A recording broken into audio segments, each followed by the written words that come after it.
Hi everyone, welcome back to our channel. So today we're going to tackle about what and how to solve division.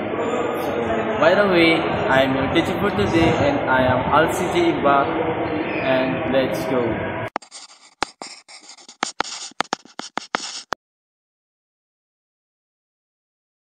Division. Do you mean what is division? Division is a separate object into equal groups.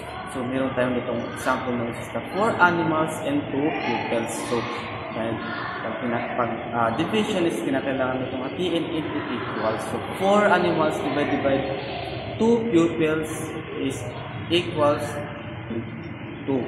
So, here is an example. So, dito is meron isang pupils na may daladalang na 4 cupcakes at may 3 siyang kaibigan. So, dahil 4 sila at 4 din yung cupcakes is gusto nila ito kumain ng cupcakes. Ito, 4. So, dahil may 4 na cupcakes, so ilan kaya sila maghati sa cupcake ito?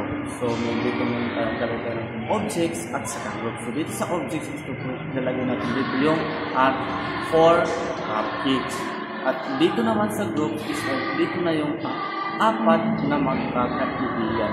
So remember, sinabi natin division is always as equal and separate into equal. So dito is ang 4 cupcakes.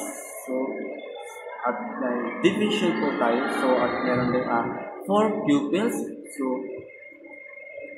ilan kaya sila maghati sa 4 cupcakes na to? So, the answer is 4 divided by 4 is equal to 1. 1.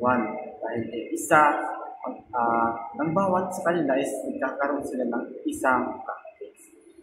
So, here let's practice some more examples. So, dito is meron dalang yung mayroon monkey at saka saging. So, yung saging na to is nagkakaroon po ito ng 15 saging at saka 5 monkeys. Dito sa objects,